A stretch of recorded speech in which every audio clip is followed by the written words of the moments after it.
यदि उस सुख को, उस वैभव को संसार के मनुष्य को चाहिए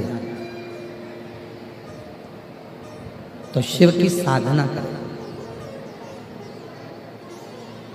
भगवान राम जी की भक्ति चाहिए तो भी शिव की साधना करें।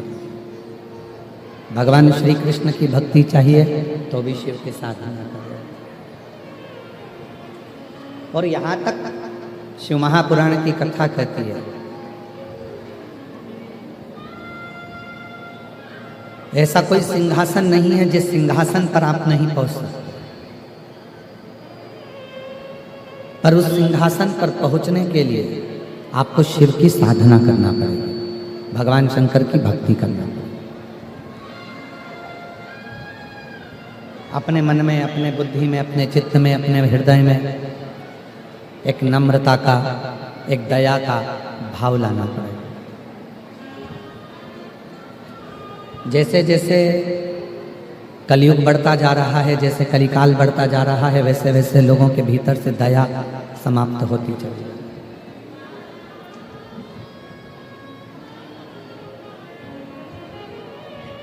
जैसे जैसे कलिकाल बढ़ रहा है, दिखावा, प्रपंच, पाखंड, ढोंग, ढकोसला और ना जाने क्या क्या आडंबर दुनिया में छाता जा रहा है।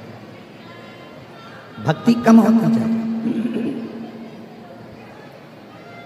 भक्ति कम होती चली जाएगी, आडंबर ज्यादा होता चला जाएगा।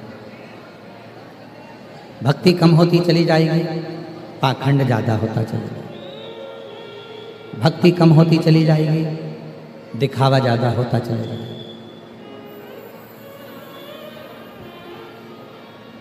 और आज हो क्या रहा है? जो ज्यादा दिखावा करता है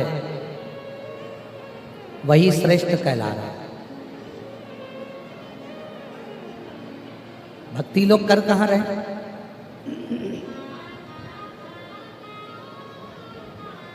आज लोग भगवान के भजन से, आज लोग भगवान की भक्ति से, भगवान के स्मरण से, भगवान के नाम जाप से बहुत दूर हो गए। और इस मामले में हम तो आप लोगों से कहते हैं, बड़े से बड़ा संत भी आज के समय में केवल दिखावा करने में लगा हुआ है। तुम जो श्रोता हैं, सुनने वाले हैं, गृहस्थ आश्रम में रहने वाले हैं, तुम उन संत से भी बड़े हो जो कम से कम समय निकालकर भगवान को एक लोटा जल तो चढ़ा रहे हो। तुम उनसे भी बड़े हो, कम से कम समय निकालकर भगवान के मंदिर जा रहे हो, समय निकालकर भगवान के मंदिर में पहुंचकर एक लोटा जल चढ़ा रहे हो। जो जितना जितना दिखावा कर कर कर बहुत महान बनता चले जाता है, वो परमात्मा की भक्ति से बहुत दूर हो जाता है। उसके मुख से भगवान का नाम निकलता ही नहीं। वो मंदिर, देवालय, शिवालय जा ही नहीं सकता, क्योंकि उसको आडंबर से फुर्सत नहीं, उसको दिखावे से फुर्सत।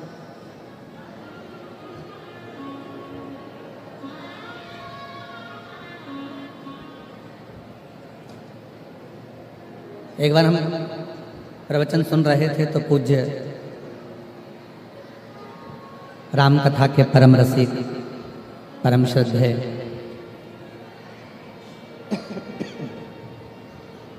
श्री मोरारी बापू जी ने एक बात कही थी।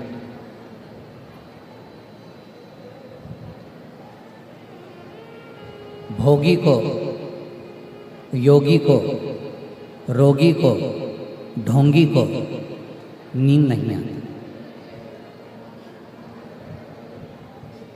जो योगी है, योग में लगा हुआ है, परमात्मा की भक्ति में लगा हुआ है, उसको भी नींद नहीं आती कि भगवान की भक्ति को कैसे प्राप्त करें। जो योग में लगा है, एक रोगी व्यक्ति होता है जिसको रोग लग गया, उस रोगी को भी नींद नहीं आती, क्योंकि रात भर उसको कष्ट होता है शरीर में। एक भोगी जो भोग में डूबा हुआ है, काम वासना में डूबा हुआ है, आसक्ति में डूबा हुआ है, उसको भी नींद नहीं आती। और चौथे नंबर पर है जो ढोंगी है, कल क्या ढोंग करना है, कल क्या नया करना है, जो ढोंग में लगा हुआ है उसको भी नींद नहीं आती। पूज्य श्री मोरारी बापू जी ने अपने रामचरितमानस में ये 4 ऐसे व्याख्यान दिए जिसको जीव को समझना चाहिए। आज पूरी दुनिया केवल दिखावे की रही, भक्ति समाप्त हो, भजन समाप्त हो। रुद्राक्ष की बहुत सारी माला पहन लो, दिखावा कर लो, भगवान मिलेंगे ना मिल सकते। खूब सारा चंदन लपेट लो, खूब लंबे लंबे बाल बना लो, खूब अच्छे अच्छे कपड़े पहनकर 2-4 लेक्चर दे दो, भगवान प्रसन्न हो जाएंगे? नहीं हो सकते। वीर शैव लिंगायत संप्रदाय के 63 नयनारों की कथा आती है।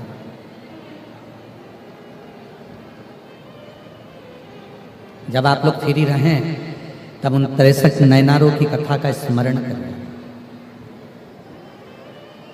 वीर शैव लिंगायत संप्रदाय में भगवान शंकर के 63 भक्तों की ऐसी कथा आती है कि जिन्होंने दिखावा नहीं करा, वो दिखावे से परे है, दिखावे से दूर। और हमको खुशी होती है जब कोई कथा कराने वाले व्यक्ति, कोई कथा कराने वाली समिति दिखावा ना करे तो कथा कहने में भी आनंद आता है और कथा श्रवण करने में भी आनंद। दिखावे से परे हो। और हमने इस समिति को देखा, श्री बहिराम देव सेवा समिति जो है, शिव महापुराण समिति आरणी यवतमाल की, कोई दिखावा, किसी तरह का कोई दिखावा यहां नहीं है।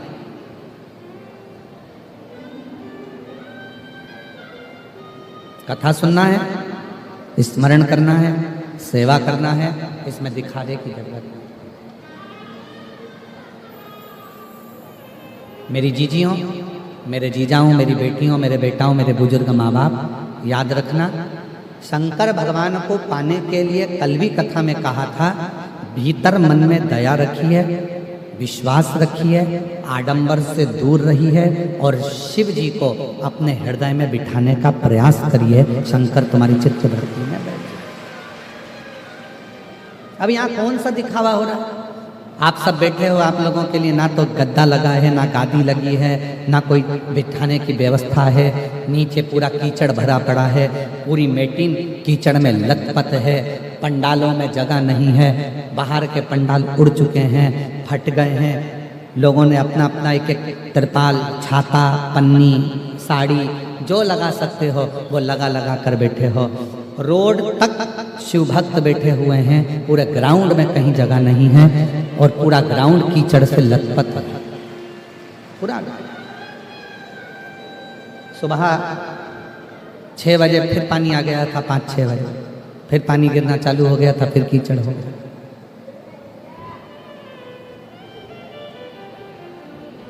कहाँ दिखावा? ये आरणी की जो भूमि है, ये आरणी की जो जगह है, ये यवतमाल जो जिला है, यवतमाल की जो भूमि है, आरणी की जो भूमि है, जो हमने पहले दिन कथा में कहा था कि पूरे यवतमाल जिले को कहीं से भी उठा कर देख लो, पूरे यवतमाल जिले में मेरा शिव ही शिव मिलेगा और शिव के ही भक्त मिलेंगे।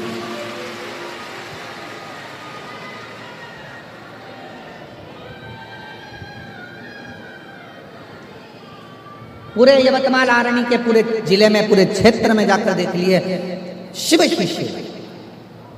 इसलिए यहाँ का जो भक्त है, यहाँ का जो शिव भक्त है, वो केवल शिव के लिए जीता है, शंकर के लिए भजन कर, उसकी अविरल भक्ति, उसका विश्वास, उसकी दृढ़ता शिव के लिए।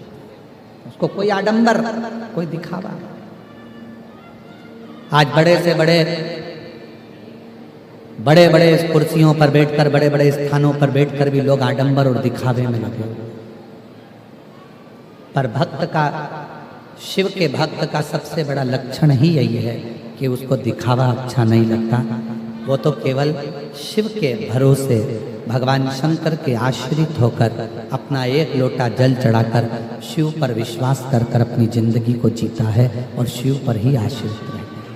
शिव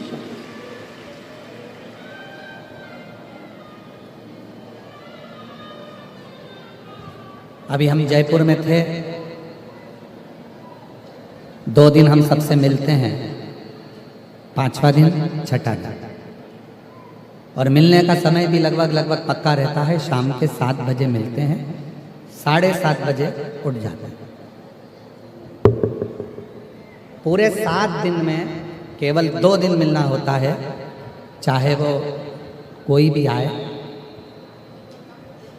शाम को 7 बजे से 7:30 बजे हम सबसे बस आधा घंटा। अब आधा घंटा में आप लोग कैसे मिलोगे, क्या बोलोगे? श्री शिवाय नमस्तुभ्यम बोलो, हाथ जोड़ो, प्रणाम करो, चलते हैं। हम आप लोगों से ज़्यादा बात भी नहीं करते।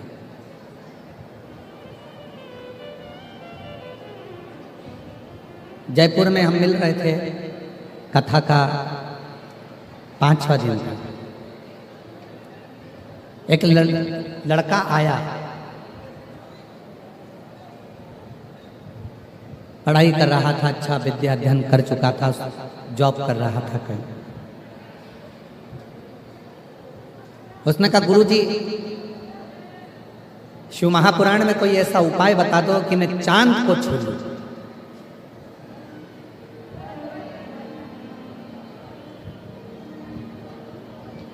शिव महापुराण में कोई ऐसा उपाय बता दो कि मैं चांद को छू लूं। हमने उस लड़के से कहा,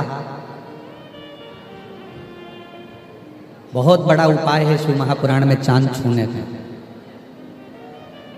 पहले तुम एक प्रश्न का उत्तर दो।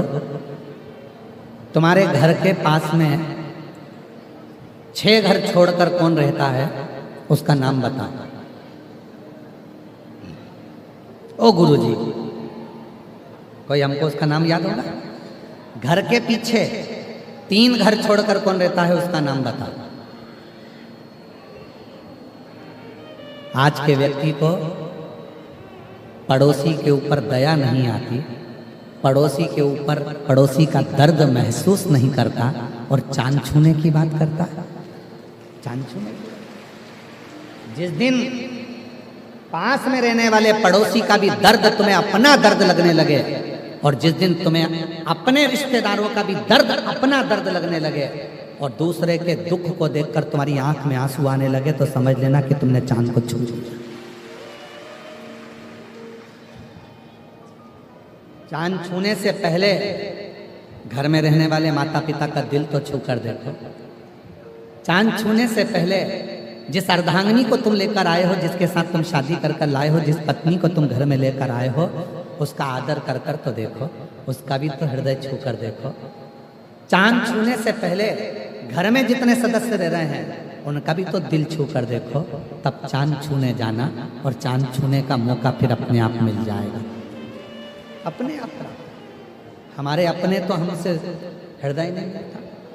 घर में पत्नी रह रही है, उसका मुंह फूला रहता है, पति रह रहा है, उसका मुंह फूला रहता है, बच्चे रह रहे हैं, उनका मुंह फूला रहता है, माँ बाप रह रहे हैं, उनका मुंह फूला रहता है, कोई एक दूसरे के प्रति प्रेम प्रकट नहीं कर पाता, तो क्या चांद छू,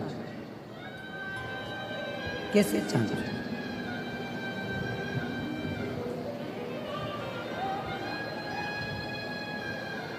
और मत बुरे कर्म कर बंदे, वरना पछताएगा। भगवान की आँखों से तू बच नहीं पाएगा, तू बच नहीं पाएगा। अरे ओ अज्ञानी मत कर नादानी, अरे ओ अज्ञानी मत कर नादानी। तेरे कर्म का फल भी तू ही पाएगा, जैसा किया तूने तेरे आगे आएगा। मत बुरे कर्म कर बंदे, वरना पछताएगा। भगवान की आँखों से तू बच नहीं पाएगा, तू बच नहीं पाएगा। अरे ओ अज्ञानी मत कर नादानी। चांद बाद में छूना, पहले अपने हृदय को छू। आडंबर से दूर हो जा, दिखावे से दूर हो जा। और आरणी की इस पवित्र कथा में यवतमाल की भूमि पर कहूँ, जितने भी श्रोता भाई बहन पंडाल में कथा सुन रहे हैं, पंडाल के बाहर सुन रहे हैं, चाहे आस्था चैनल पर सुन रहे हैं, चाहे फेसबुक यूट्यूब पर सुन रहे हैं, चाहे सोशल मीडिया पे सुन रहे हैं, जीवन में कितना भी तकलीफ आए, कितना भी दुख आ जाए, कितना भी कष्ट आ जाए, कितनी बड़ी बीमारी हो जाए और कितना भी दुख सामने आकर खड़ा हो जाए, कोई तुमसे कहे कि हम तुमको वहां लेकर चलते हैं, वहां पर ऐसा व्यक्ति है तुम्हारा दुख हर लेगा, वहां ऐसा व्यक्ति है तुम्हारा कष्ट हर लेगा, किसी पर भरोसा मत करना। अपने घर में से तांबे का एक लोटा उठाना, पानी भरना मटके का, हंडे का, और लेकर सीधे शंकर के मंदिर में जाना चालू कर देना, तुम्हारा दुख कटना प्रारंभ। किसी आडंबर में मत जाना, किसी दिखावे में मत जाना। जैसे जैसे कलयुग बढ़ेगा, स्वयं तुम रुका जी कर रहे हैं चंचुला। और शिव महापुराण का सार्थत्व, जब शिवपुराण विराम होती है, आपने पूर्व में भी जहां शिवपुराण सुनी होगी, जो श्रोता पुराने सुनने वाले बैठे होंगे वो जानते हैं, शिव महापुराण जब विराम होती है तब भगवान शंकर पार्वती जी तुम रुका जी से कहते हैं कि तुम्हें दक्षिणा में क्या दो। शिव महापुराण के विराम की दक्षिणा में तुमको क्या, मैं तुम्हें दक्षिणा क्या प्रदान। और आप सभी ने कथा में सुना है, तुमरुका जी हाथ जोड़कर कहते हैं भगवान शिव जी से, ईसर गोरा जी से, अगर दक्षिणा में देना चाहते हो तो इतना वर दे दो।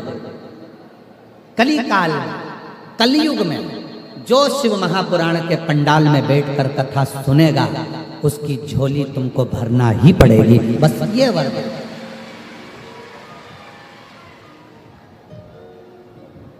क्यों आते हैं इतने लाखों की संख्या में भक्त?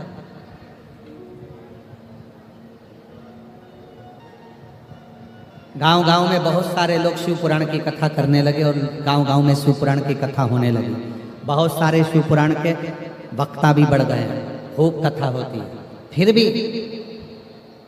कुबरेश्वर धाम से जब ये पोथी आती है तुम्हारे गांव में, कुबरेश्वर धाम से ये सीहोर वाला बाबा पोथी के रूप में जब आता है तो दुनिया के लोग दौड़ दौड़ कर इस कथा में पहुंचते हैं। क्यों पहुंचते हैं? क्योंकि उनको मालूम है दुनिया में केवल एक ही शिव पुराण ऐसी है जिसमें बैठकर श्री शिवाय नमस्तुभ्यम का अखंड जाप कर कर शिव से अपने मन की बात बोली जाती है और बाबा 3 महीने में झोली भर देता है। खाली खाली नहीं रखता।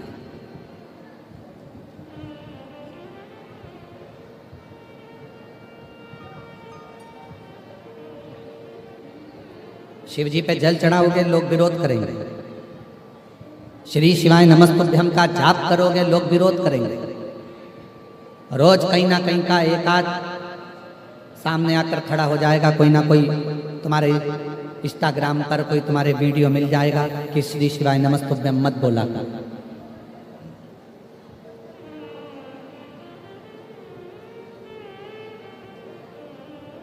जो लोग कहते हैं कि इस मंत्र को मत भजो, उस मंत्र को भजो, ये मंत्र नहीं है, ये ऐसा नहीं है, वो वैसा नहीं है, उनको जवाब लिख कर दिया करो। तुलसी बाबा ने तो मरा मरा जपा था, तो भी उल्टा नाम जप कर भी मेरे राम का दर्शन हो गया था। ये तो शिव है, ये शिव है, भोला है, सरल है, सहज है। वो ये नहीं देखता कि क्या तुमने जपा, सरल सहज, उसने नहीं देखा। आपको कथा में कहा था परसों के दिन, मंत्र से ज्यादा काम करता है तुम्हारा मन। कई लोग बैठे हैं संसार में ऐसे, रोज सुबेरे सुबेरे माताएं, कई पुरुष, कई भाई, कई बहन गीता जी लेकर बैठते हैं, गीता जी का पाठ करते हैं, राम रक्षा स्तोत्र का पाठ करते हैं, गोपाल सहस्त्र नाम का पाठ करते हैं, हनुमान चालीसा का पाठ करते हैं, शिव चालीसा का पाठ करते हैं। कई माताएं बैठी हैं, कई पुरुष बैठे हैं। हो सकता है हमारी बात का बुरा लग जाए, हो सकता है हमारी बात आपको बुरी लग जाए, जितने टीवी पर सुन रहे हैं हो सकता है उनको भी हमारी बात का बुरा लग जाए। कई लोग हैं रोज गीता का पाठ करते हैं, रोज हनुमान चालीसा पढ़ते हैं, रोज राम रक्षा स्तोत्र पढ़ते हैं, रोज शिव चालीसा पढ़ते हैं, रोज दुर्गा चालीसा पढ़ते हैं, रोज मंत्र का जाप करते हैं, रोज माला जपते हैं, रोज स्मरण करते हैं, रोज पूजन में बैठते हैं घर के मंदिर में और पूजन भी करते हैं, रोज भगवान को नहलाते भी हैं, रोज भगवान का श्रृंगार भी करते हैं। ऐसे कई लोग, पूरा दुनिया भरी पड़ी हुई है जो कहीं ना कहीं पाठ पूजन अर्चना साधना में लगे हुए हैं। उसके बाद भी रोज गीता पढ़ रहे हो, उसके बाद भी मन में शांति नहीं है, रोज मंत्र जप रहे हो, उसके बाद भी मन में शांति नहीं है। घर में इतना क्लेश, मंत्र जपने के बाद भी, गीता पढ़ने के बाद भी, रामायण पढ़ने के बाद भी, भागवत पढ़ने के बाद भी, घर में राम रक्षा स्तोत्र का पाठ करने के बाद भी, हनुमान चालीसा पढ़ने के बाद भी, सारी स्तुतियां करने के बाद भी, शिव चालीसा पढ़ने के बाद भी, घर में तुम्हारा मन शांत क्यों नहीं हो रहा? क्योंकि तुम्हारे भीतर अहम भरा पड़ा, तुम्हारे भीतर अहम भरा, इसलिए मंत्र भी काम नहीं कर रहा। मंत्र स्तुति कब काम करती है? जब तुम्हारा मन भगवान में लग जाए और तुम्हारे मन में ये आ जाए कि मेरे घर में जो भी रह रहे हैं सब शिव के रूप हैं, कोई बुरा नहीं है, सब अच्छे हैं, सब अच्छा है, सब अच्छे हैं, सब अच्छा है। जिस दिन तुम्हारी चित्त वृत्ति में ये बात आ जाएगी कि सब अच्छा है, सब अच्छे हैं, सब अच्छे हैं, सब अच्छे हैं, बस उस दिन तुम्हें किसी पाठ करने की जरूरत नहीं पड़ेगी। तुम्हारा मन जब साफ हो जाएगा तो मेरा परमात्मा तुम्हारा हो जाएगा। तुम्हारे भीतर किसी मंत्र की जरूरत है। पोथी पढ़ पढ़ जग मुहा और पंडित भयो ना। पोथी पढ़ते पढ़ते जीवन निकल गया। मैं गीता जी का 18वां अध्याय पढ़ती हूँ, मैं रामायण जी का ये पाठ करती हूँ, मैं राम रक्षा स्तोत्र का ये पाठ करती हूँ, मैं हनुमान चालीसा का ये पाठ करती हूँ, मैं शिव चालीसा का ये पाठ करती हूँ, मैं ये वाली स्तुति करती हूँ, मैं मंत्र माला इतनी करती हूँ, मैं 12 माला जपती हूँ गुरु नाम की, मैं 3 माला जपती हूँ शिव के नाम की, मैं 4 माला जपती हूँ राम जी की, मैं 5 माला जपती हूँ इसकी, मैं 6 माला जपती हूँ उसकी। माला तो बढ़ गई, मना नहीं है, पर मन बड़ा क्या? मन तो उतना की उतना ही छोटा है। अभी भी कमर में चाबी खोस के बैठी हुई है पूजन में भी।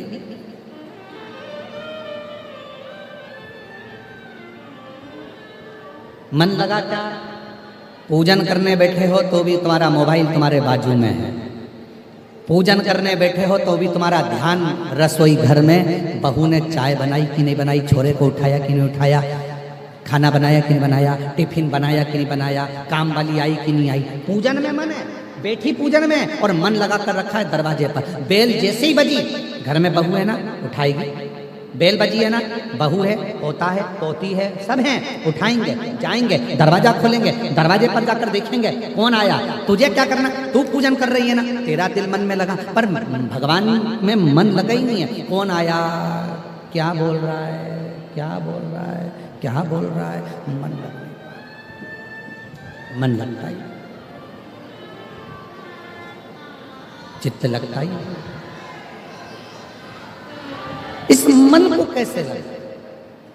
मंत्र से, पाठ से, पूजन से भी बड़ा है इस मन को परमात्मा तक ले जाए। मन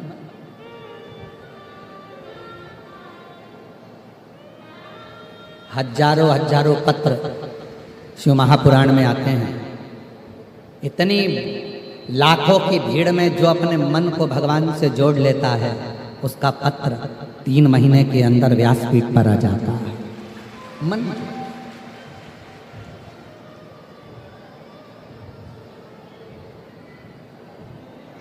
इतना कीचड़, इतना कीचड़, पानी गिर रहा है, कीचड़ हो रहा है, उस कीचड़ में भी अगर आप बैठे हो, शिव की साधना कर रहे हो, बैठकर उससे अपने मन की बात कर रहे हो, आपका मन शिव में लगा है। इतनी भीड़ में, इतने ट्रैफिक में, पूरे रोड भरे पड़े हुए हैं, रोडों पर गाड़ियां खड़ी हुई है, गाड़ियां जाम में फंसी हुई हैं। इस जाम के अंदर, इतने कीचड़ में, पानी में, हवा में, उसके बाद भी तुम कीचड़ में भी बैठकर यदि शिव पुराण की कथा को सुन रहे हो तो तुम साधारण नहीं हो, तुम मन लगाकर भगवान की भक्ति में रहो, तुम साधारण नहीं।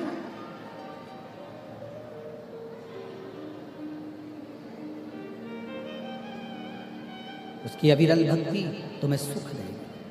है ना?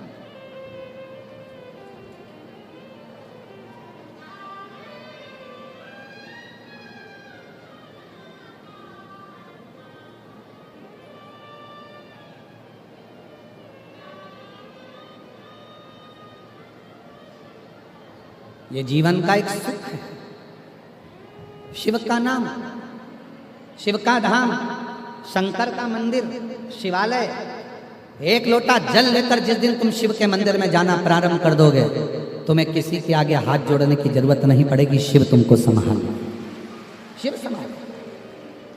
और उसका प्रसंग शिव महापुराण में है। स्कंद पुराण की एक सुंदर प्रसंग आता है। स्कंद पुराण का, स्कंद पुराण में नागमणि की कथा आती है। नागमणि एक सर्प था, नागमणि। क्या नाम है उसका? नागमणि। जम के बोलो, नागमणि। सर्प है, विषैला है। स्कंद पुराण में नागमणि की कथा आती है और नागमणि विषैला है। सांप मतलब विष। सर्प चाहे कोई सा भी हो, उसमें विष जरूर होता। नागमणि में भी विष। पर नागमणि विषैला तो था। एक चूहे को पकड़ने के चक्कर में वो सर्प एक संत के डेरे में पहुंचा।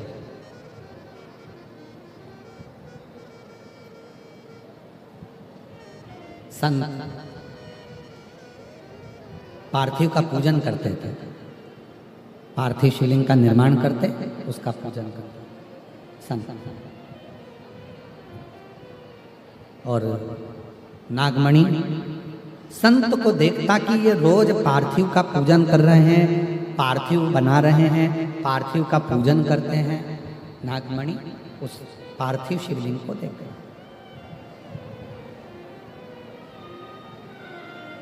पार्थिव शिवलिंग को देख। जैसे पार्थिव बनाने के 3 क्रम है।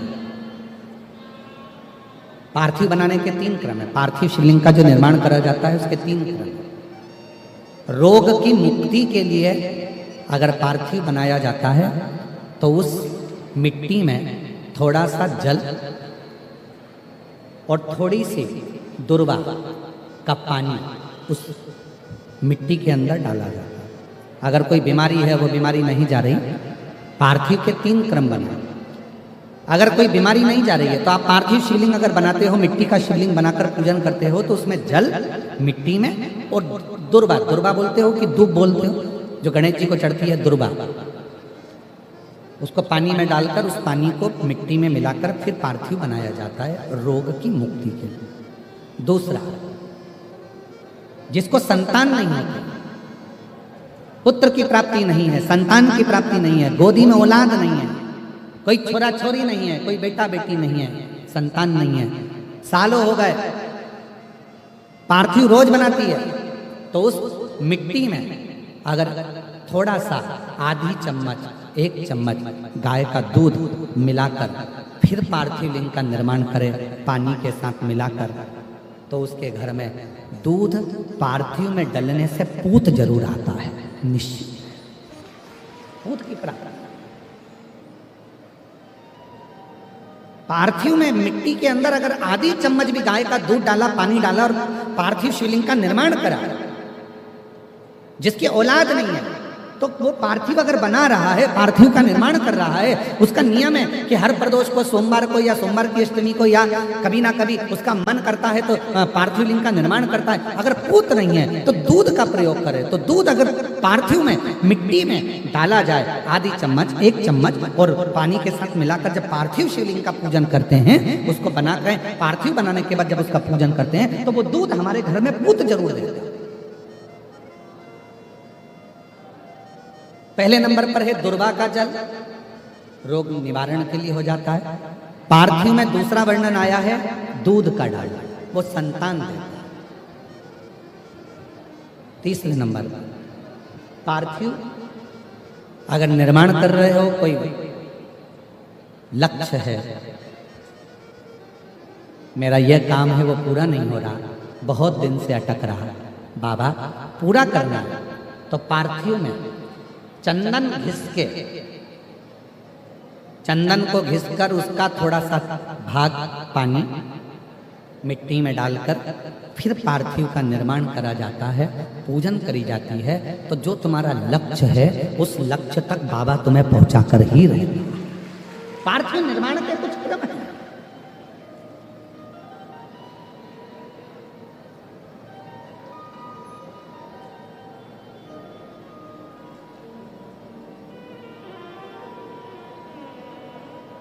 पार्थिव कैसे बनाया जाता है, किस कार्य के लिए बनाया जाता है? कई बेटियां ऐसी हैं, गुरुजी 32 साल की हो गई, शादी नहीं हो रही। गुरुजी लड़का 38 साल का हो गया, शादी नहीं हो रही। गुरुजी 28 साल का हो गया, शादी नहीं हो रही। तो भाई पार्थिव बना रहे हो ना, उसमें थोड़ा सा गाय का घी उस मिट्टी में थोड़ा सा 2 बूंद भी डालोगे तो बहुत है, और पानी से मसकर फिर उसका निर्माण कर फिर पार्थिव की पूजन करिए। कैसे विवाह नहीं होगा? भोले बाबा शादी करा के ही मानेगा। पार्थिव बनाने का नियम है। ऐसा नहीं है कि केवल पानी में मिट्टी को घोल लिया और पार्थिव लिंग का निर्माण कर लिया। हम 1.25 लाख बना रहे हैं, हम 2 लाख बना रहे हैं, हम 5 लाख बना रहे हैं, हम 1 करोड़ बना रहे हैं, हम 20 करोड़ बना रहे हैं। बनाओ, मना नहीं है, पर पार्थिव बनाने के भी अलग अलग नियम है। कौन सी चीज के लिए, किस चीज के लिए पार्थिव बना, किस चीज के लिए पार्थिव?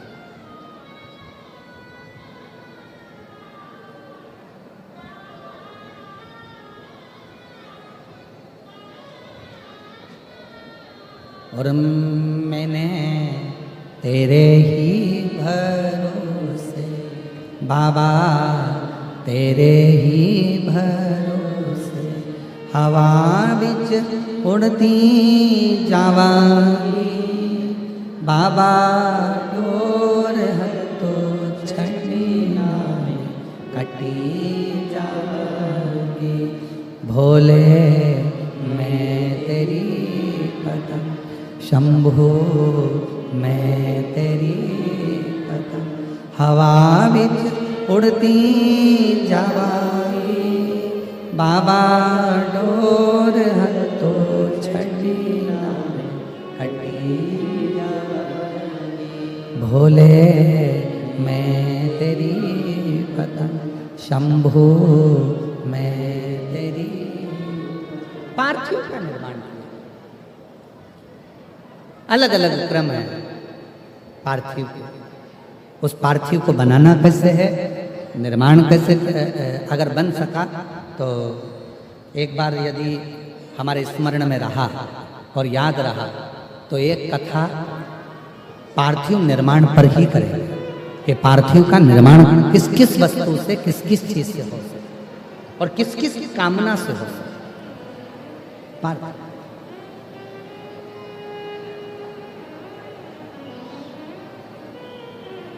पार्थिव का शिव महापुराण में भी वर्णन आता है। सफेद मिट्टी, लाल मिट्टी, पीली मिट्टी, काली मिट्टी, 4 तरह की अलग अलग मिट्टियों से पार्थिव लिंग का निर्माण होता है। शिव महापुराण में भी वर्णन आता है कि पार्थिव लिंग का निर्माण जब किया जाता है तो इस अपने हाथ को थाली में रखकर देख लो। जब हाथ को थाली में रखकर देखोगे, इससे बड़ा शिवलिंग का निर्माण नहीं करना चाहिए। इससे जितना छोटा शिवलिंग बनाओगे उतना सुख है। अब कई लोग दिखावे में इतना बड़ा शिवलिंग बना लिया, इतना बड़ा पार्थिव शिवलिंग बना लिया, हमने इतना बड़ा शिवलिंग बनाया है, हमने इतना बड़ा शिवलिंग बनाया है। नहीं, अपनी हथेली को, अपने हाथ को थाली में रखो, अंगूठे को उठाओ, बस। इससे बड़ा शिवलिंग घर में नहीं बना, इससे बड़े शिवलिंग का निर्माण नहीं करना, बस छोटा, इससे छोटा, इससे छोटा, बड़ा। इतना बड़ा भी बनाओगे तो चल जाएगा, पर इससे छोटा, बड़ा। पार्थिव पूजन अब कई लोग क्यों बना देते हैं, बड़ा शिवलिंग बनाएंगे, पूजन में आनंद आएगा, इतने सारे लोग बैठे हैं, हम भगवान शंकर का, हम उज्जैनी महाकाल बनाएंगे, हम विश्वनाथ बनाएंगे, हम वैद्यनाथ बनाएंगे, हम त्र्यंबकनाथ बनाएंगे, हम कृष्णेश्वर बनाएंगे शिवलिंग पर। फिर वो निर्माण कर रहे हैं, फिर उसमें अलग स्वरूप दे रहे हैं, फिर अलग स्वरूप का निर्माण कर रहे हैं। शिव महापुराण की कथा कहती है कि लोग कहते हैं कि पार्थिव शिवलिंग में या शिवलिंग में केवल हम भगवान शंकर की आराधना कर रहे हैं, भगवान शंकर की साधना कर रहे हैं। नहीं नहीं, स्कंद पुराण, लिंग पुराण, नर्मदा पुराण, शिव महापुराण, आप गीता प्रेस गोरखपुर की लेकर आओ, उसको पढ़िए। उसमें आपको अध्ययन करने पर मिलेगा कि जब हम पार्थिव शिवलिंग का निर्माण करते हैं, जब हम पार्थिव शिवलिंग को बनाते हैं, या हमारे घर में जो भी शिवलिंग है, पत्थर का हो, पाषाण का हो, पारद का हो, स्फटिक का हो, सोने का हो, चांदी का हो, पीतल का हो, लोहे का हो, लकड़ी का हो, जिसका भी शिवलिंग तुम्हारे घर में, चीनी का हो, जो भी शिवलिंग है, तो ये केवल शंकर अकेले नहीं है महाराज, ये शिवलिंग शिव है। इसी में ब्रह्मा, इसी में विष्णु, इसी में महेश। ये जलाधारी मां पार्वती जी, सीधे हाथ पर गणेश, उल्टे हाथ पर कार्तिक है, बीच में अशोक सुंदरी। इस शिवलिंग के ऊपर जो बूंद बूंद जल टपक रहा है जलाधारी से, वो शिव जी की 5 लड़कियां, जया, विषहरा, शामली बारी, दौतली, देव। शंकर जी की 6ठी लड़की अशोक सुंदरी है। जहां शिवलिंग का पानी जितना मोटा जलाधारी होती है और पानी जो नीचे गिरता है, उतनी जगह 64 योगिनियां, देवी जी की 64 योगिनियां यही विराजती हैं। पानी निकलकर थाली में गया, पात्र में गया, चाहे बाहर गया, जितनी दूर तक वो पानी बहता है, उतनी दूर तक 33 कोटि देवता वहां पर विराजमान होते हैं। भगवान शंकर का जो शिवलिंग है, उस शिवलिंग के सबसे ऊपर का जो भाग है वो अष्टसिद्धि, शिवलिंग के मध्य का जो भाग है नवनिधि। भगवान शंकर के शिवलिंग के पूरे स्वरूप में, शंकर भगवान के पूरी जलाधारी में, शंकर भगवान के पूरे स्वरूप में शंकर, इसीलिए हमारे सनातन धर्म में शंकर भगवान की जैसे ऊपर मूर्ति दिख रही तुमको, सबसे ऊपर देखो, जैसे शंकर जी की मूर्ति दिख रही है, समाधि में लीन है, नेत्र बंद है, भगवान शंकर की जटा है, हाथ है, छाती है, वक्षस्थल है, जंगा है। हमारे सनातन धर्म में उस मूर्ति से ज्यादा उसके नीचे जो शिवलिंग दिख रहा है तुम्हें काला कलर का, हमारे सनातन धर्म में मूर्ति से ज्यादा शिवलिंग की पूजन है। क्यों है? क्योंकि इस केवल अगर मूर्ति होती तो उसमें केवल शिव होते, और अगर शंकर का शिवलिंग है तो इसमें 33 कोटि देवता, अष्ट सिद्धि, नवनिधि, 64 योगिनी, 33 कोटि देवता, जगत जननी जगदम्बा, गणेश, कार्तिकेय, अशोक सुंदरी, जया, विषहरा, शामली बारी, दौतली, देव, ये सबके सब एक ही शिवलिंग में है। इसलिए हमारे सनातन में शिवलिंग की मूर्ता है। इसलिए हमारे सनातन में शंकर भगवान के शिवलिंग की प्रधानता है। हमारे सनातन धर्म में शिवलिंग की प्रधानता मानी गई है कि इसलिए भगवान, अगर हम तो यहाँ तक कहते हैं, जिन बेटा बेटी को अगर कोई सफलता नहीं मिल रही है, मेहनत को 4 गुना करो, परिश्रम 4 गुना करो, इधर उधर भटकना छोड़ो और मेहनत, अपना कर्म, अपनी मेहनत, अपना परिश्रम बढ़ाओ, और रोज शंकर भगवान के मंदिर में जाकर जब जल चढ़ाओ तो अपनी हथेली को शिवलिंग से थोड़ा सा लगाने का प्रयास करो। अष्ट सिद्धि, नवनिधि तुम्हारे घर में आना प्रारंभ हो जाती है। अष्ट सिद्धि हम क्यों कहते हैं? जल चढ़ाने जाओ, जल चढ़ाकर वापिस आओ तो थोड़ा सा जल घर लेकर आओ, दरवाजे पर छीटो। क्यों कहते हैं? क्योंकि शंकर भगवान के शिवलिंग में अष्ट सिद्धि, नवनिधि, 64 योगिनी, देवी देवता, माता, गणेश, रिद्धि सिद्धि, अमोद प्रमोद, शुभ लाभ सब उस शिवलिंग के अंतर्गत हैं। जल चढ़ाते हैं, उसका भाग थोड़ा सा लाकर अपने घर में जब प्रोक्षण करते हैं, तब अपने आप सारे कार्य सफल होना प्रारंभ हो जाते हैं। उस शिवलिंग में मोबाइल, उस शिवलिंग में तब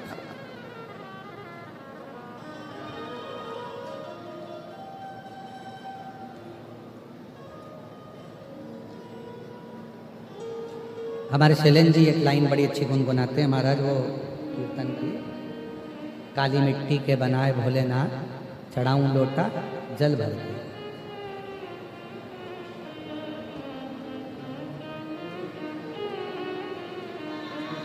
बालू मिट्टी के बनाए भोलेनाथ, चढ़ाओ लोटा जल भर के।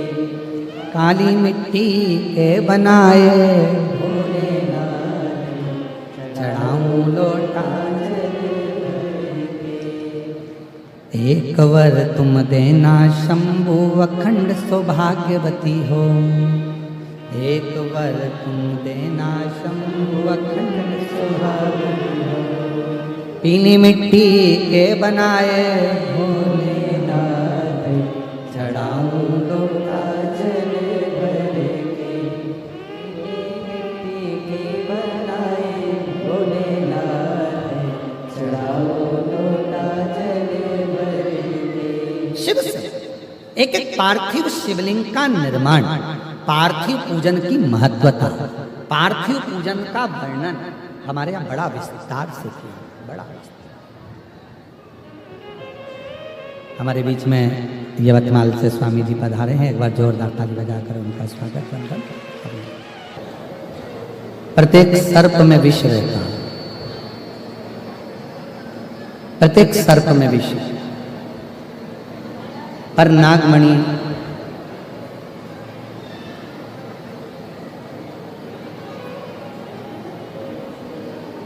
नागमणि विष में सराबोर होने के बाद भी शिव की साधना में लगा, भगवान शंकर की साधना में लगा। शिव साधना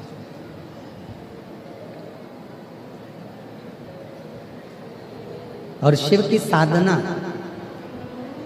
एक संत के दरवाजे पर नागमणि पहुंच गया,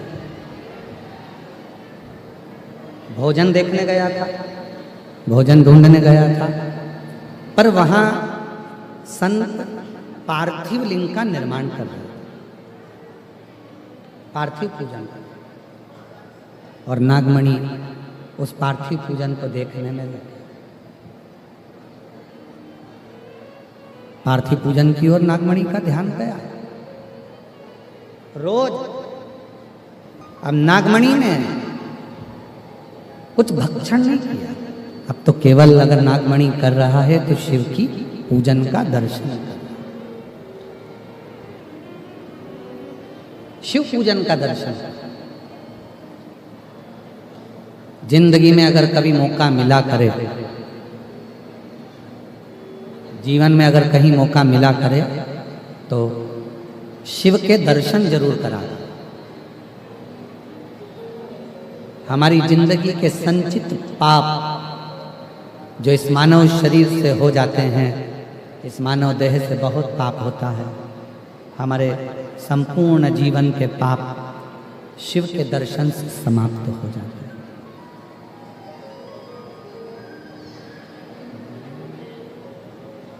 संचित पाप। क्यों तुम लोगों से कहते हैं, हर व्यक्ति से एक ही बात कहते हैं कि सारी समस्या का हल एक लोटा, क्यों कहते हैं? आप जब रोज प्रतिदिन भगवान शंकर के मंदिर में एक लोटा जल चढ़ाने के लिए जाओगे, दिन भर 24 घंटे में आपसे अगर कोई पाप भी हो गया, झूठ भी निकल गया, कोई गलती भी हो गई, कोई गलत काम भी हो गया, तो भी भगवान के पास रोज जाओगे ना, तो तुम्हारे वो पाप समाप्त होते चले जाएंगे, तुम्हारे संचित पाप से। तुम उसके पास तो जाओ। कितना दुख, कितनी तकलीफ, कितना कष्ट जीवन का, उसको स्मरण कर, उसका एक लाइन पहले भी गुनगुनाई थी, आज फिर गुनगुनाते हैं। भीड़ में तन्हाई में प्यास गहराई में मुझे तुम याद आते हो, मुझे तुम याद आते हो। तकलीफ जीवन में कुछ भी, दुख कितना बड़ा भी है, मुझे तुम याद आते हो, मुझे तुम याद आते हो। मुझे शिव याद रहे, शिव की शरणागति याद रहे, और कुछ भी नहीं। कुछ भी। आया दुख है, तकलीफ है, कष्ट है, परेशानी है, हम शिव को याद क्यों ना करें? हम शिव का स्मरण क्यों ना करें?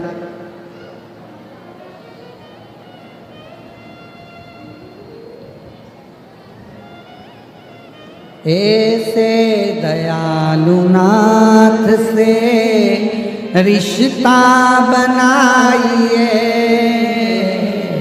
ऐसे दयालु नाथ से रिश्ता बनाइए, मिलता रहेगा आपको जो कुछ भी चाहिए, मिलता रहेगा आपको जो कुछ भी चाहिए। ऐसा करिश्मा होगा जो हुआ कभी नहीं, ऐसा करिश्मा होगा जो हुआ कभी नहीं। मांगा है भोलेनाथ से वरदान एक ही, मांगा है भोलेनाथ से वरदान एक ही। तेरी दया बनी रहे जब तक है जिंदगी, तेरी कृपा बनी रहे जब तक है जिंदगी। मांगा है भोलेनाथ से वरदान एक ही, मांगा है भोलेनाथ से वरदान एक। तुम जो मांगो ऐसा करिश्मा होगा जो पहले हुआ कभी। जो मांगो, राम जी ने लंका का राज्य मांगा था तो राम जी को लंका का राज्य मिला। भगवान कृष्ण ने 16,108 रानियों से संतान मांगी थी तो संतान की प्राप्ति। माद्य शक्ति दुर्गा भवानी ने शिव से शंकर भगवान की आदि शक्ति मांग ली थी तो शिव ने आदि शक्ति को दे दी। ये जितने संसार के लोग हैं जो भगवान शिव की साधना करने वाले हैं, क्या सोचते हैं? तुम शंकर जी से कुछ मत मांगो, कुछ नहीं मांगो तो भी शिव देता है, मत मांगो तो भी शिव देगा। शिव कौन है? हमारा दादा। शिव कौन है? हमारा नाना। शिव कौन है? हमारा घर का बुजुर्ग। और जो घर का बड़ा होता है, बुजुर्ग होता है, उससे कुछ मत मांगो तो भी वो देकर ही भेजता है। आप में से कितनी लड़कियां हैं जिनके बच्चे अपने नाना नानी के घर जाते हैं और नाना नानी के घर जाते हैं तो कुछ मांगते हो? कोई बच्चा नहीं मांगता अपने नाना नानी से, कोई बच्चा नहीं मांगता। मांगेंगे तो मामा मामी से मांगेंगे, नाना नानी से नहीं मांगता। फिर भी नाना नानी जब बच्चा वापिस जाता है ना तो नाना नानी उसको कपड़े दिला देते हैं, टॉफी दे देते हैं, पेन दे देते हैं, कुछ 100, 200, 500 रुपए दे देते हैं। बेटी का बेटा आया है, बेटी की बेटी आई है, छोरा छोरी आए, नाती पंती आए, इनको देकर विदा करते हैं, देकर भेज रहे। नाना नानी, दादा दादी घर से जब किसी बच्चे को भेजते हैं, कहाँ जा रहा है? स्कूल का टूर है। हाँ, मम्मी पापा ने कुछ दिया कि नहीं दिया? पापा ने 500 रुपए दिए, मम्मी ने भी 500 रुपए दिए। जरा मेरे पास आ। दादा दादी पास में बुलाकर थोड़ा सा निकाल कर, भले 10 रुपए दे, 50 रुपए दे, पर दे देते। जा देकर नहीं मांगा, दिया। घर का जो बुजुर्ग होता है, घर का जो बड़ा होता है, बिना मांगे दे देता है। जब जा रहे हो तो देगा जरूर। जैसे घर के मेहमान जाते जाते घर के बच्चों को कुछ देकर जाते हैं, उसी तरह आखिरी दिन की कथा में, विराम दिवस की कथा में, मेरा शिव भी जाते जाते तुम्हें कुछ देकर जाता है, कुछ देकर। और ऐसा करिश्मा होगा जो हुआ कभी नहीं। एक पत्र आया, अच्छा देखो देखो।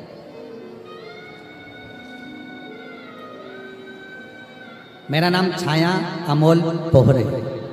मैं बांगर नगर जिला यवतमाल की रहने वाली हूँ। मेरा मोबाइल नंबर है। गुरुदेव प्रणाम करती हूँ। मेरे पति 15 साल से सरकारी नौकरी के लिए वेटिंग लिस्ट में नाम था।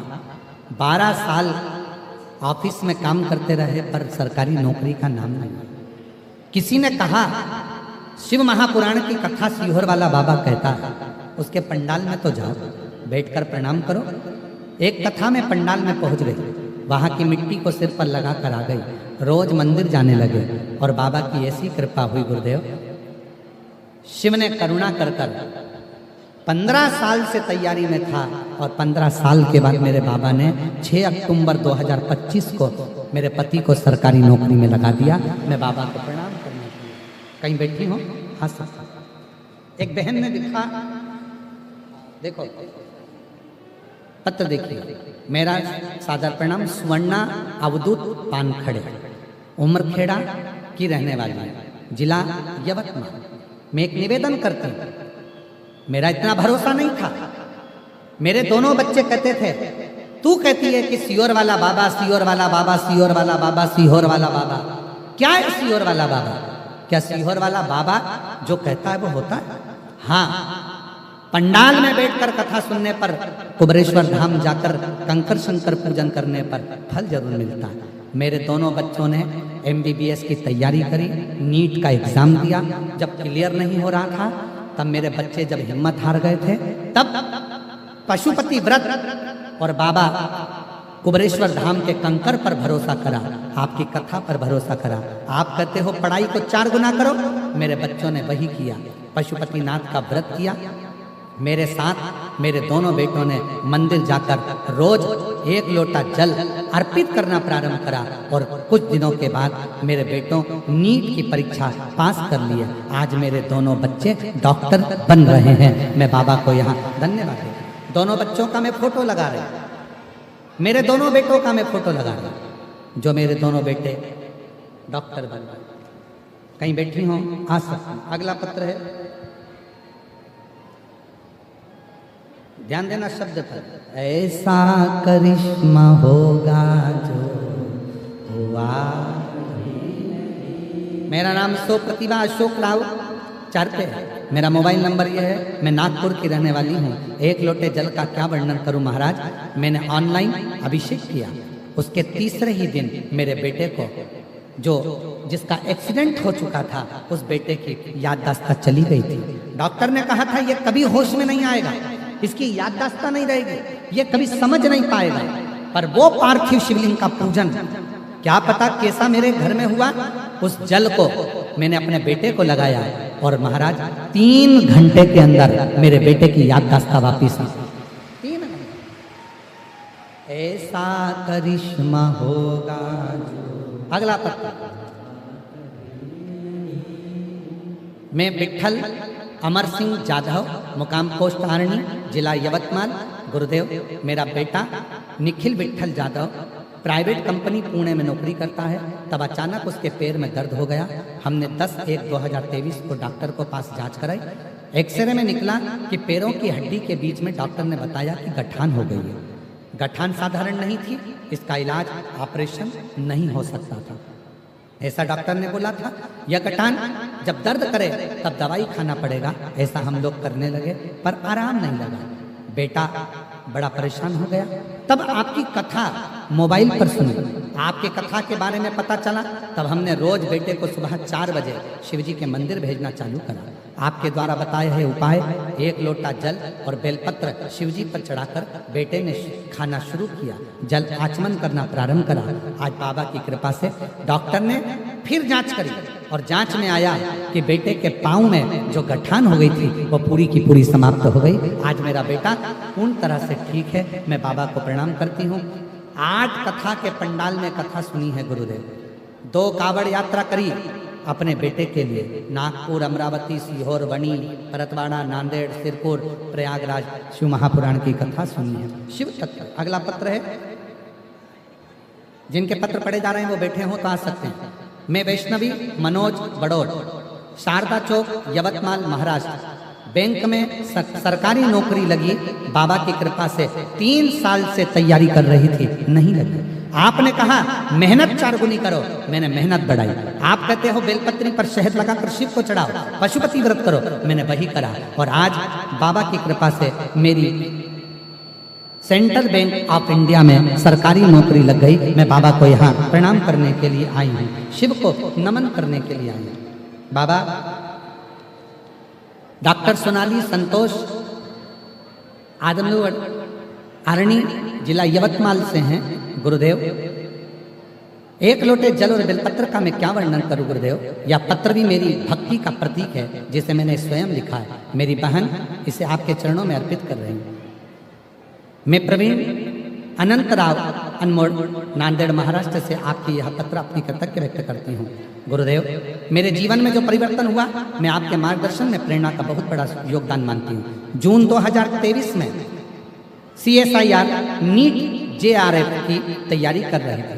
उस समय मैं बहुत संघर्ष कर रही थी। मैंने 2 बार परीक्षा दी, लेकिन सफलता नहीं मिली। मन बहुत निराश हो चुका था। उसी समय मेरी माता जी ने आपके प्रवचन से प्रेरित होकर मुझे बताया कि यदि महादेव को शहद और बेलपत्र अर्पित किया जाए तो परीक्षा में सफलता मिलती है। शुरुआत में मुझे इस पर पूरा विश्वास नहीं था, लेकिन मैंने श्रद्धा से महादेव की उपासना शुरू की। उसके बाद जो हुआ वह मेरे लिए एक चमत्कार जैसा था। मेरा परीक्षा केंद्र परभणी आया और मैंने परीक्षा उत्तीर्ण की। मैंने केवल नीट ही नहीं बल्कि JRF की क्वालिफाई भी किया। गुरुदेव, आज ऑल इंडिया में रैंक 294 नंबर पर आया। मेरा नीट भी क्लियर हुआ, JRF भी क्लियर हुआ। और आज बाबा की कृपा से मैं सरकारी असिस्टेंट प्रोफेसर के पद पर नियुक्त हो गई हूँ। मैं बाबा को यहाँ प्रणाम करने के लिए आई हूँ। आप ही हैं, आ जाइए, आ जाओ। मैं बाबा को नमन करने के लिए आई हूँ। आज बाबा को मैं धन्यवाद देने के लिए आई हूँ। शिव शिव है, शंकर शंकर है। एक पत्र और है। मेरा नाम प्रियंका देवीदास पुरी, मोबाइल नंबर ये है, यवतमाल के रहने वाले हैं। मेरी भोले बाबा का क्या वर्णन करूं गुरुदेव। मेरा भाई आकाश अशोक पुरी 3 से 4 साल से सरकारी नौकरी की तैयारी कर रहा था, लेकिन हर बार 1-2 नंबर से रह जाता था। गुरुदेव, मैं आपकी कथा बहुत दिन से सुनती हूँ। मेरा एक कथा 5वीं है। पहली कथा हिंगोली, नांदेड़, अमरावती, बणी, अरणी, ये कथा श्रवण करिए। मैंने मेरे भाई को आपके बारे में बताया, तब मेरे भाई ने नांदेड़ में जाकर कथा श्रवण करी और बाबा की कृपा से वहाँ की मिट्टी को नमन कर कर आया। एक नहीं, मेरे बाबा ने मेरे भाई को 2-2 सरकारी नौकरी से लगाया। तब मेरे भाई ने एक चुनी और बाबा की कृपा से आज मेरा भाई सरकारी नौकरी कर रहा। कहीं बैठे हो तो आ सकते। शिव तत्व किसको कहते, शिव की भक्ति किसको कहते? एक विश्वास, एक तत्व। ऐसा करिश्मा होगा जो हुआ कभी नहीं, ऐसा करिश्मा होगा जो हुआ कभी नहीं। मांगा है भोलेनाथ से, बोलो बोलो सब बोलो, वरदान एक ही। मांगा है भोलेनाथ से वरदान एक ही।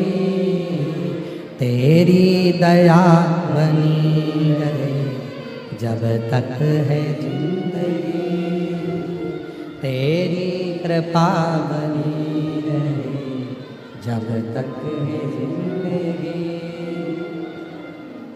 एक प्रेम, एक विश्वास, एक शरणागति, एक भक्ति व्यक्ति को दृढ़ बना देती। ये कथा तो आरणी में आज विराम हो जाएगी। भीलवाड़ा में 8 तारीख से राजस्थान में चालू हो जाएगी। मैं भीलवाड़ा के आसपास के पूरे क्षेत्रवासियों से कहता हूं, निवेदन करता हूं, दिल से सुनो कथा। माना परवण भीलवाड़ा में राजस्थान में 2 बजे से कथा होगी, 5 बजे तक चलेगी, और उसको दिल से सुनो, मां दिखावे से नहीं। आप दिखावा करने के लिए बिल्कुल भीड़ बनाने आओ मत। और हम अपनी कथा में पहले भी बोल चुके हैं, भीड़ बनाने के लिए बिल्कुल मत आना है। यहाँ जगह नहीं है, पंडालों में जगह नहीं रहती, समितियां टेंट लगा लगा के परेशान हो जाती हैं। भीड़ बनाने बिल्कुल मत आओ। आपका भाव बढ़ाना हो शिव से तो शिव महापुराण की कथा में जरूर आओ।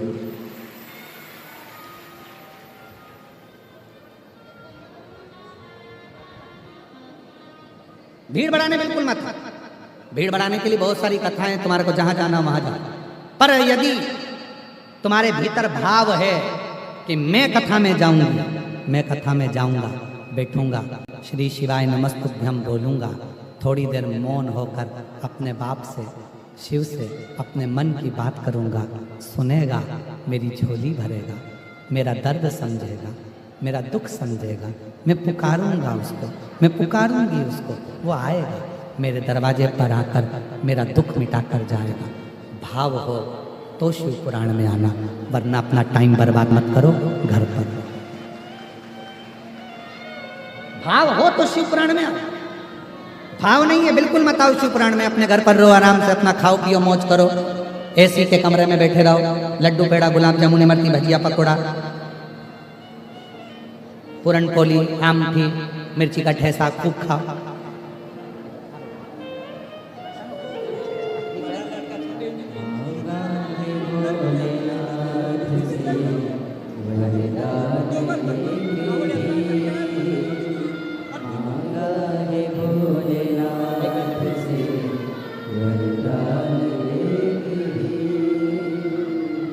भाव हो आइए, बिना भाव के आप शिव पुराण में मत टाइम बर्बाद करो, आप अपने घर रहो।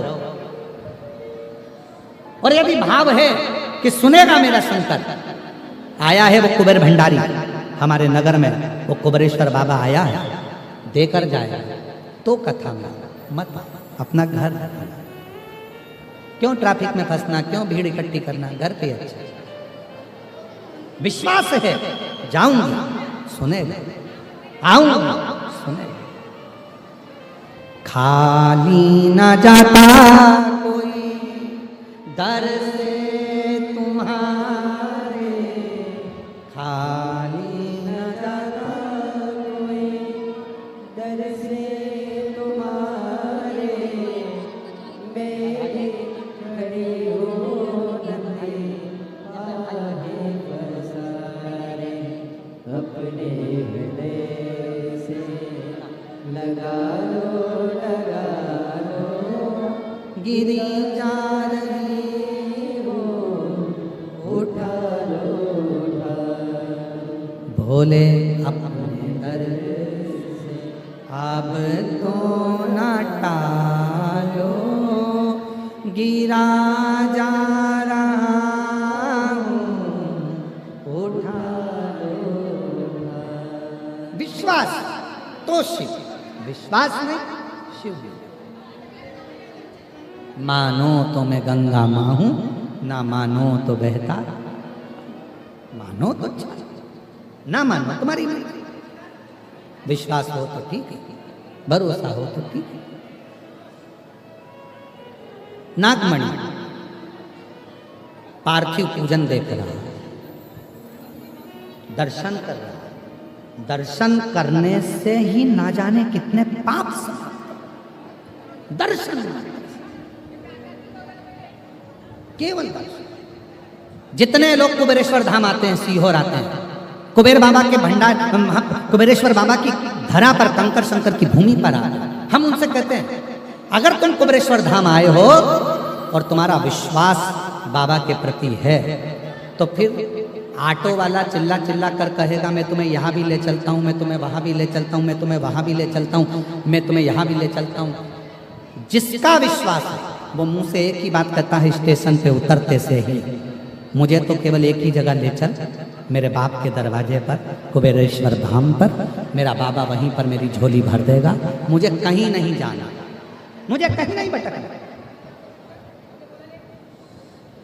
ऑटो वाला चिल्ला चिल्ला कर कहेगा हम तुम्हें यहाँ ले चलते हैं, यहाँ चलेंगे, वहाँ चलेंगे, ऐसा वैसा नहीं, नहीं, मुझे मुझे मुझे मेरे कुबेरेश्वर धाम जाना है, बस वही, मुझे मत ले। स्टेशन पे उतरे और एक लक्ष्य है केवल कुबेरेश्वर धाम, एक लक्ष्य है केवल कंकर शंकर, एक लक्ष्य है केवल रुद्राक्ष। मैं आऊंगी, प्रणाम करूंगी, नमन करूंगी, उसके सिवा कुछ।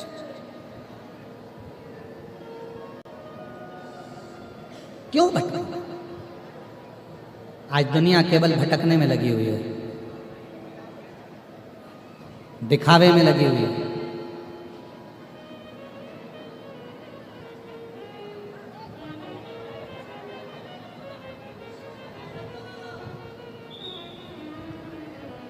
पर शिव पुराण कहती है मेरे भोले बाबा को दिखावा प्रिय। नागमणि, स्कंद पुराण में नागमणि की कथा आती है। नागमणि ने ना तो पूजन करी थी शिव जी की, नागमणि ने ना तो शंकर भगवान की कोई तपस्या करी थी। नागमणि ने केवल जो पार्थिव लिंग का पूजन हो रहा था उसका दर्शन किया, केवल दर्शन।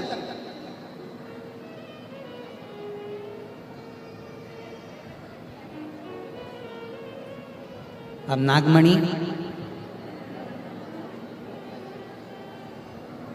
लोग कहते हैं कि सर्प, सांप सुनता नहीं। लोग कहते हैं सांप सुनता नहीं। जब बीन बजाई जाती है, उस बीन की जो कंपन होती है, उस कंपन के कारण नाग खड़ा हो जाता है। सर्प बीन की कंपन से सर्प देखता है, सुनता है। कहा, लोग कहते हैं, हमारे स्मरण में ऐसा नहीं है।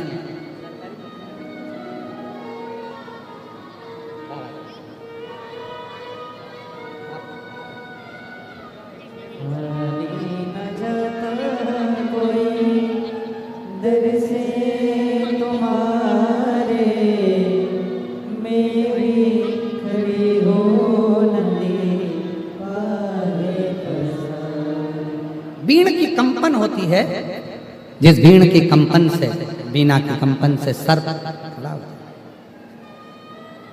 अब नाग तो सुन ही नहीं रहा, पूजन कर ही नहीं रहा। नागमणि ना पूजन कर रहा है, ना कथा सुन रहा है। कथा भी नहीं होता है। कभी कभी कोई कोई लोग कहते हैं एक व्यक्ति कथा में जाता था, उसको सुनाई नहीं देता था, सुनता नहीं था। किसी ने गुरुजी से कहा, गुरुजी ये तो बहरा है, सुनता ही नहीं। फिर भी कथा में आगे आकर बैठ जाता है, मुंडी भी हिलाता, हंसता भी है, सब कुछ करता है।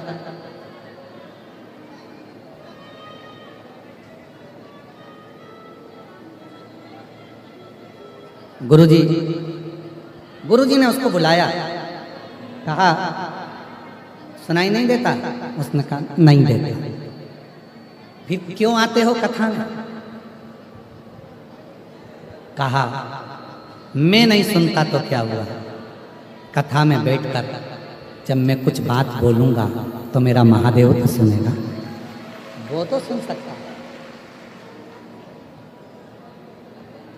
आपकी कोई ना सुने कोई बात नहीं। इतने बैठे हो लाखों की संख्या में, सियोर वाला बाबा तो तुमको दिख भी नहीं दिया होगा, कई लोग ऐसी जगह भी बैठे हैं। पर जहां बैठकर तुम जो बोलोगे, जहां बैठकर तुम जिस कामना करोगे, जहां बैठकर तुम श्री शिवाय नमस्तुभ्यम बोलने के बाद जो कामना करोगे, सीहोर वाला बाबा भले ना देखे, सीहोर वाला बाबा भले ना सुने, पर मेरा कुबेरेश्वर बाबा, मेरा ओघड़ दानी, मेरा शंभु देखेगा भी और सुनेगा। वो भले ना देखे पर वो देखे।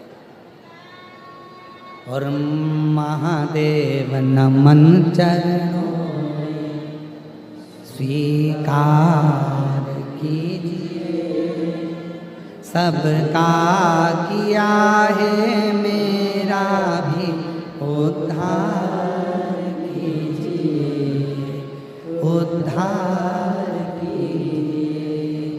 महादेव नमन चरणों में स्वीकार कीजिए, सबका किया है मेरा भी उद्धार कीजिए, उद्धार कीजिए। इस लाइन को सब बोलेंगे, जितने भी बाहर हो अंदर हो सब बोलिए। महादेव नमन चरणों में, महादेव नमन चरणों में स्वीकार कीजिए, सबका किया है मेरा भी उद्धार कीजिए, उद्धार कीजिए। हे त्रिपुंडधारी, है त्रिशूलधारी, है त्रिपुंडधारी, है त्रिशूलधारी। शिव से प्रार्थना, प्रणाम, नमन। चरणों में तेरे बाबा जी पावन है चारों धाम, तेरी देव करते वंदना, मुझे सीताराम।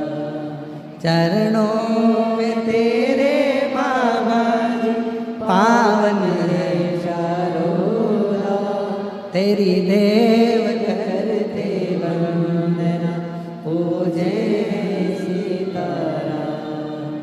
हो जाए पूरी कामना, हो जाए पूरी कामना, उपकार कीजिए, सबका किया है मेरा भी उद्धार कीजिए, उद्धार कीजिए। हे त्रिपुंडधारी, हे त्रिशूलधारी, हे त्रिपुंडधारी, हे त्रिशूलधारी। महादेव नमन चरणों में, महादेव नमन चरणों में, स्वीकार कीजिए, सबका किया है मेरा भी उद्धार कीजिए, उद्धार कीजिए। आपकी भी पीएचडी हो गई, डॉक्टर हो गए, 2 बेटे डॉक्टर हो गए। वो बहन जो पहले गई उसका भाई सरकारी नौकरी में लग गया, 15 साल से प्रयास कर रहा है। शिव कथा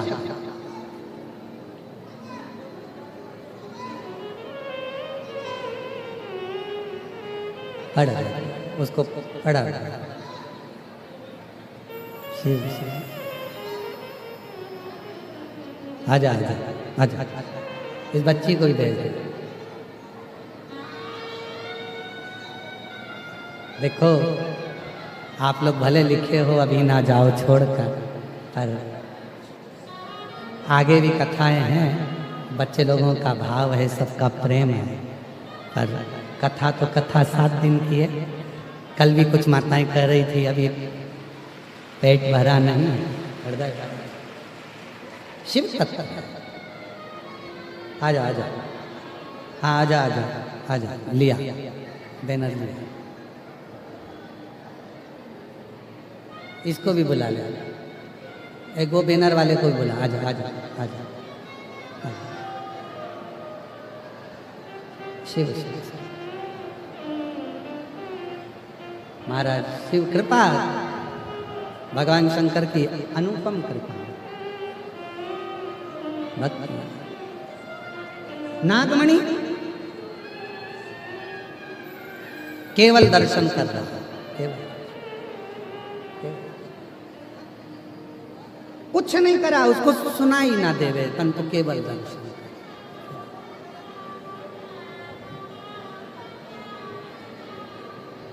और महाराज दर्शन का फल क्या होता है वो देखिए। शिव ने कृपा कर दी, वो नागमणि शिव शिव शिव शिव शिव शिव शिव पुकार रहा। कब कृपा करी? जब एक बार गरुण जी ने उस नागमणि को देख लिया और उसको भक्षण करने के लिए, खाने के लिए जाने लगे।